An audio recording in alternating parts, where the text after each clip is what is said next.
E fala, torcida São Paulina, começando aqui mais um vídeo no canal. No vídeo de agora a gente vai estar vendo aí o pós-jogo São Paulo e Águia. Águia e São Paulo, vitória do Tricolor por 3-1 lá no Pará, a terra que chove todo dia. Antes de mais nada, desce aí embaixo, deixa seu like, se inscreve no canal, me ajuda a bater a meta de 3 mil inscritos. Dessa força pra esse jovem São Paulino aí, beleza?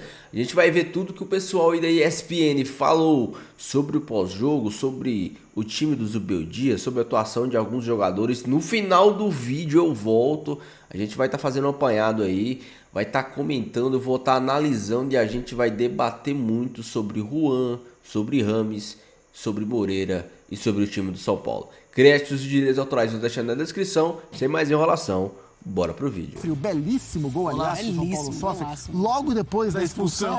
Quando parecia que o Águia sofreria mais, foi um instante em que o Águia fez o seu gol. Foi um lance quase que fortuito no primeiro tempo, porque o São Paulo dominava. Então gostei da atuação do Galopo, encontrou muito espaço.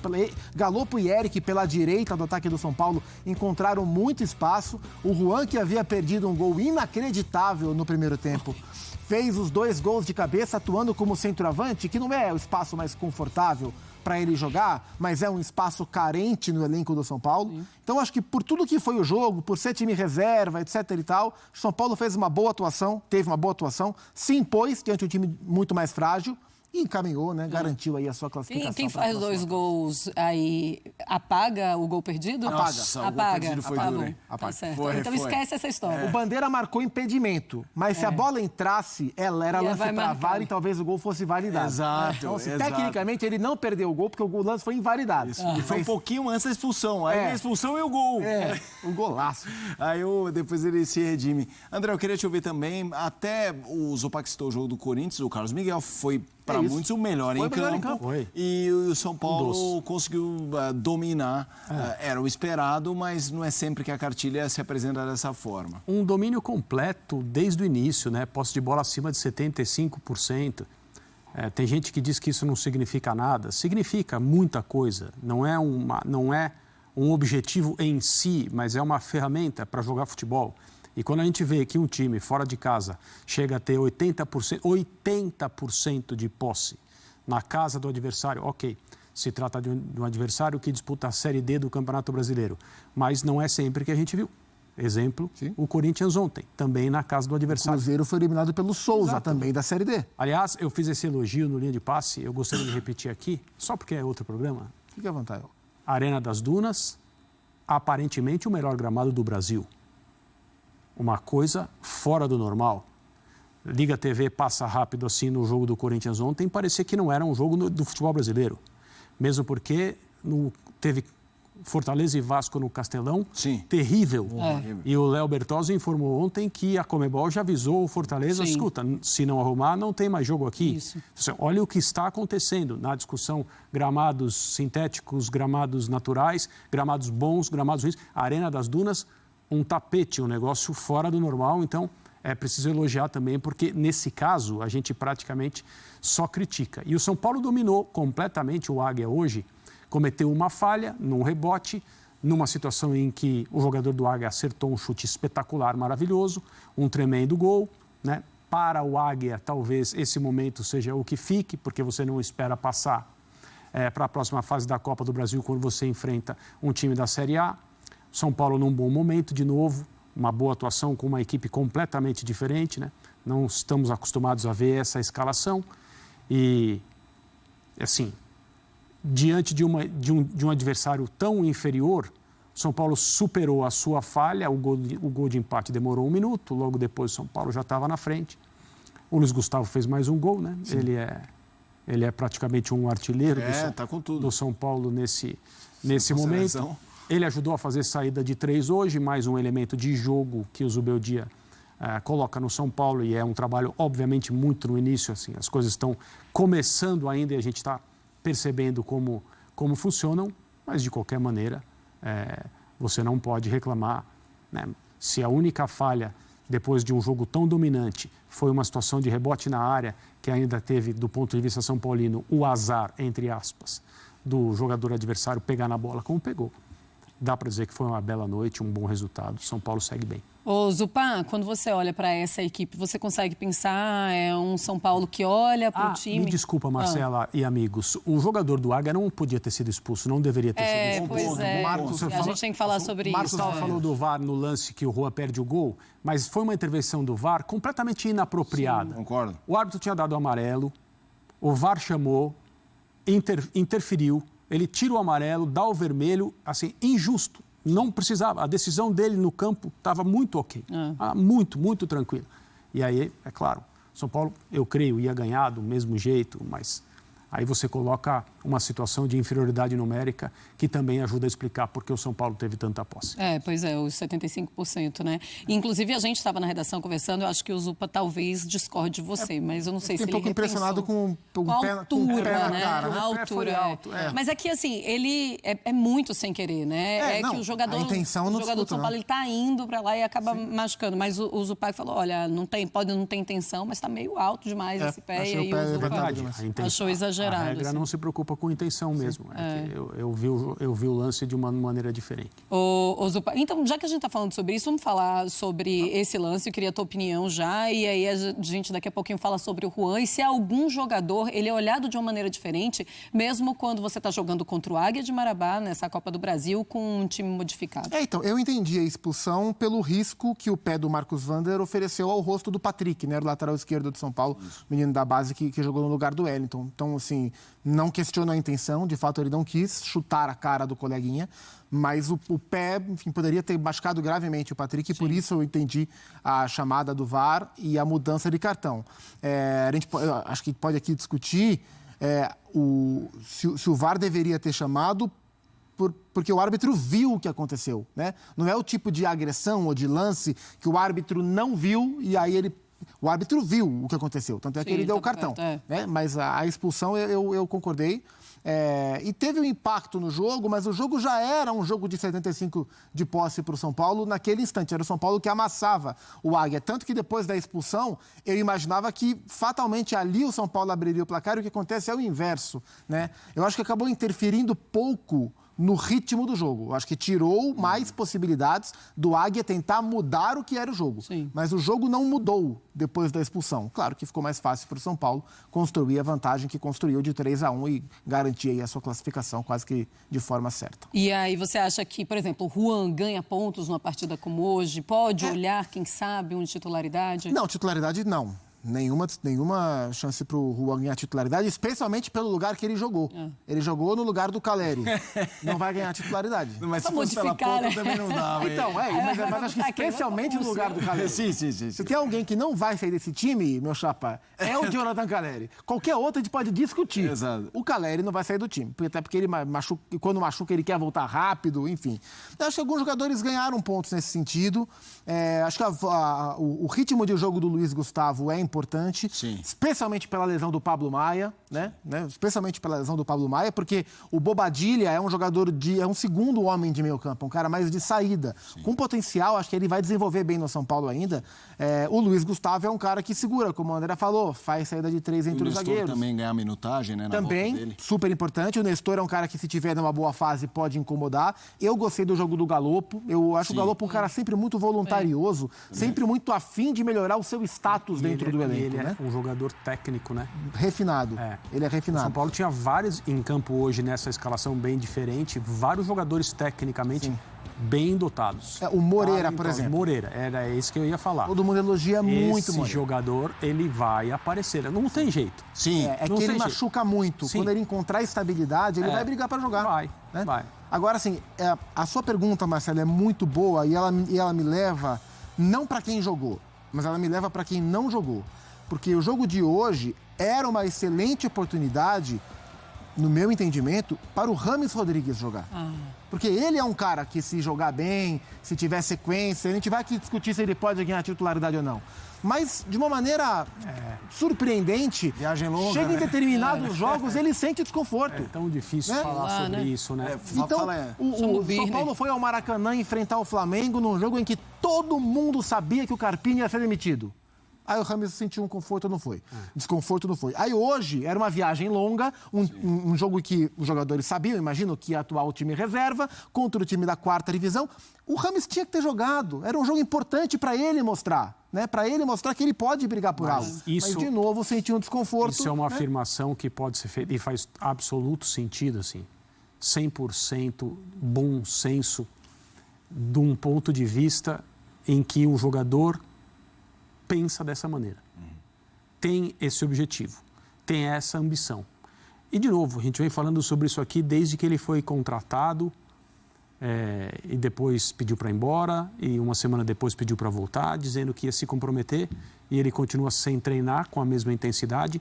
Ele não aparece em campo como alguém que quer se recolocar dentro do elenco e entrar no time. Ele não está em partidas em que você pensa, não, mas era exatamente o tipo de jogo para ele. E você não tem como evitar o pensamento de que uma viagem longa, um jogo contra alguém que está na Série D, isto não é para mim. Eu não estou afirmando isso, não posso, não sei.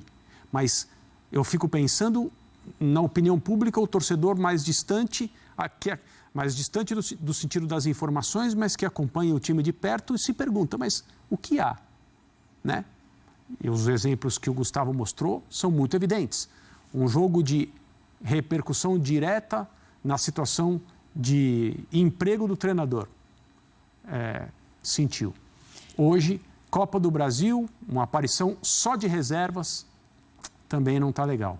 Existe a questão subjetiva, você não pode discutir dor com ninguém, a não ser que você consiga entrar no corpo da pessoa, isso ainda não é possível. E aí fica desse jeito.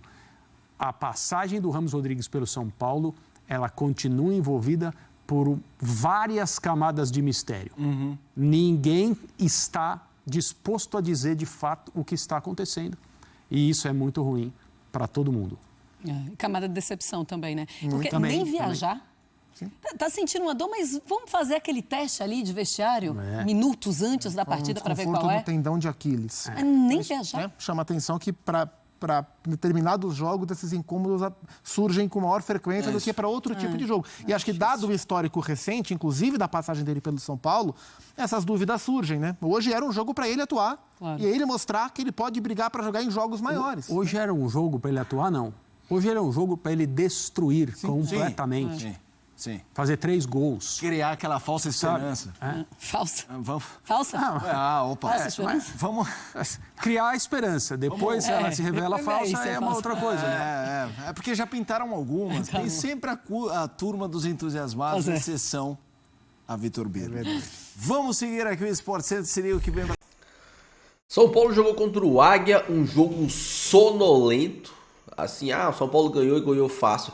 Mas o São Paulo foi muito beneficiado pela arbitragem, sinceramente. A expulsão do jogador do Águia lá, pra mim foi uma piada. Foi uma entrada de pé alto, beleza, mas ali é pra amarelo e ponto. Os jogadores do Águia tomaram cartões amarelos que eu fiquei olhando assim e falei, cara, não só do Águia, do São Paulo também, mas o árbitro completamente perdido dentro de campo. E eu costumo até falar que eu não gosto que o São Paulo seja prejudicado, mas também eu não gosto quando o São Paulo é beneficiado pela arbitragem. E hoje o São Paulo iria ganhar com 11 contra 11 e com 10 contra 11 ficou uma partida totalmente injusta, algo totalmente fora e descabido. Hoje eu vou falar rapidamente sobre a questão Rames Rodrigues. E assim, você pegar o Rames Rodrigues e colocar ele num jogo em Belém do Pará, só com reservas, eu acho que é mais para queimar o jogador do que para fazer ele jogar. Se você for para forçar o Rames Rodrigues, que force ele contra o Vitória, que é um jogo, vamos dizer assim, que mais nivelado. Que force ele contra o Cobressal lá. Que force ele contra o Palmeiras, com o Luciano andando dentro de campo. E a gente... Eu vou só falar isso porque, para mim, o mais importante foi a atuação do Galopo hoje.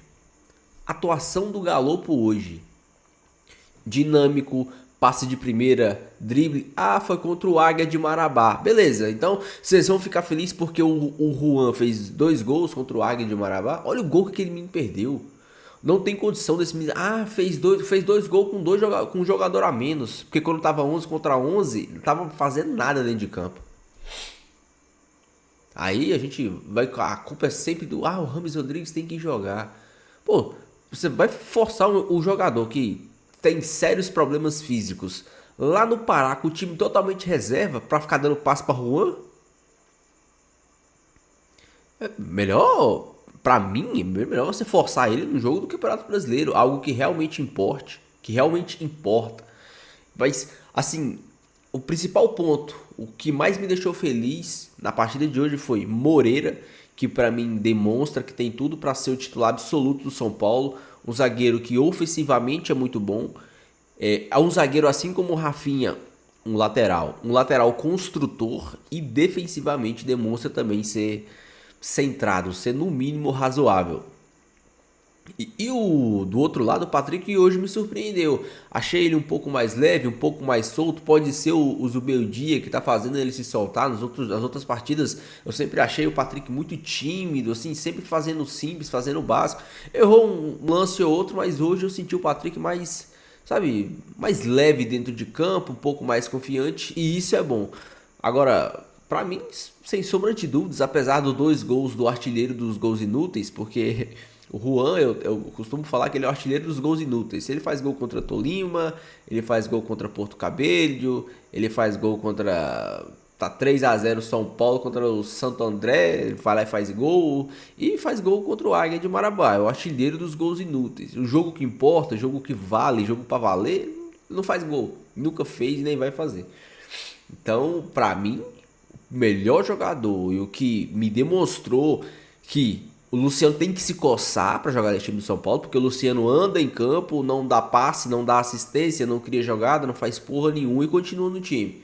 Galopo hoje jogou muita bola contra adversário fácil, sim, mas nesse jogo você tem que demonstrar que quer, que sabe fazer. Se você faz contra adversário fácil, você demonstra que pode fazer contra adversário difícil.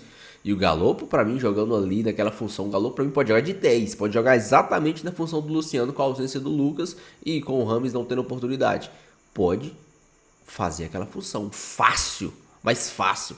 Jogador muito dinâmico, jogador muito técnico, jogador com passe, jogador com arremate, um jogador que chega bem dentro da área para finalizar com os pés de cabeça. O Galopo é muito, muito bom em lances de cabeça.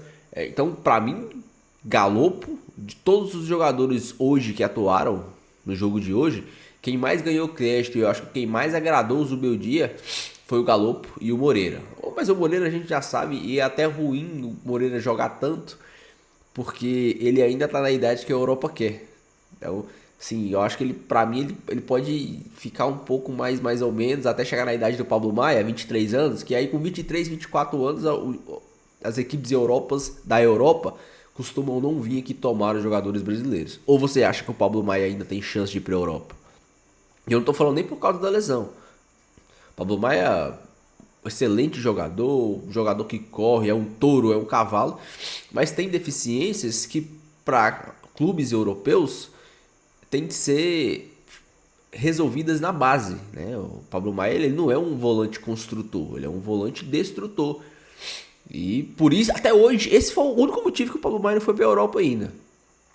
Já o Moreira tem tudo pra deslanchar e pra fazer o que o Heraldo fez, né? Embora. Infelizmente. Mas enfim, eu quero que você deixe aí a sua opinião sobre o jogo, sobre o Juan, sobre o Galopo, sobre o Rames. Deixe a sua opinião, sinta-se à vontade pra comentar aqui. Beleza? Fiquem todos com Deus. Até o próximo vídeo. E valeu.